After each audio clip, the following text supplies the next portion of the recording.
Welcome to سفیر T V. آج ہم بات کریں گے ماضی کی ملکہ انڈس کوئین کے بارے میں۔ شاہی بحری جہاز انڈس کوئین ماضی کی ملکہ بالکل ناکارہ بن چکا ہے۔ ریاست بہاولپور کے نواب صادق امان نے 1867 میں برطانیہ سے ایک بحری جہاز خریدا جس کا نام انڈس کوئین یعنی دریائے سندھ کی ملکہ رکھا گیا تھا۔ اس جہاز کو برطانیہ کی مشہور کمپنی ٹی ریڈ اینڈ سنس نے بنایا تھا۔ بہاولپور کے شاہی بحری جہاز میں دنیا کی تمام سر سہولیات موجود تھی۔ انڈس کوئین قیمتی لکڑی، دیار اور ساگوان، پیتل، لوہا اور متعدد دھاتوں سے تیار کیا گیا تھا۔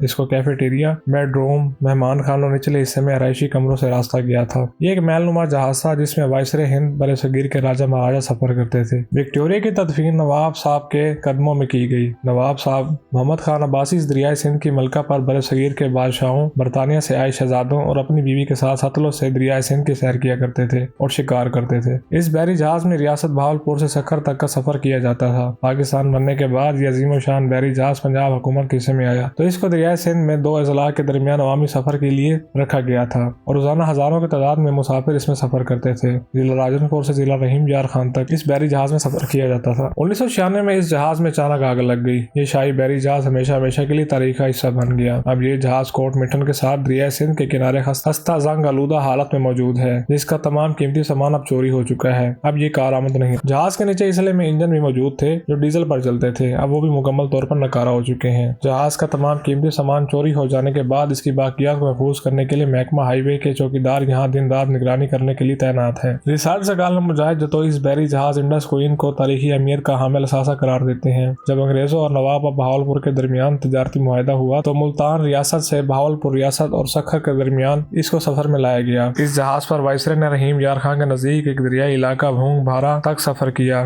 جنگی جانوروں اور شیر کے شکار بھی کیے۔ ان کے مطابق جب دریا خشک ہوئے تو شنید ہیں۔ اس جہاز کے نیچے تہہ خانے میں کمرے بنے ہوئے ہیں جس پر منفرد کام کیا گیا تھا۔ یہ کمرے بادشاہوں اور وائسرے کے کام آتے تھے۔ مجاہد جتوئی نے مزید کہا کہ یہ جہاز حقیقت میں ایک ملکہ یا شہزادی کا تھا۔ اس میں بہت نفاست سے کام کیا گیا تھا اور یہ ایک لگژری جہاز تھا۔ اس کے ساتھ دو اور حفاظتی کشتیاں بھی چلتی تھیں۔ جہاز کے ساتھ جنوبی پنجاب کے لوگوں کی روحانی اور ثقافتی وابستگی موجود ہے جس کی مرمت کر کے ہوٹل بنا کر اس محفوظ بھی کیا جا سکتا ہے اور پیسہ بھی کمایا جا سکتا ہے۔ بحری جہاز کے کیپٹن لالا دتا کا کہنا ہے کہ وہ اس جہاز کو 30 سال تک چلاتے رہے۔ یہ محل نما جہاز، اس میں کمرے بنے ہوئے تھے جس میں ہوٹل بھی تھا اور یہ 3 منزلہ جہاز تھا۔ انہوں نے یہ بھی کہا کہ اس جہاز میں روزانہ 2000 لوگ سفر کرتے تھے۔ جب خواجہ غلام فرید کے عرض کے موقع پر بہت سے لوگ اس میں سفر کیا کرتے تھے۔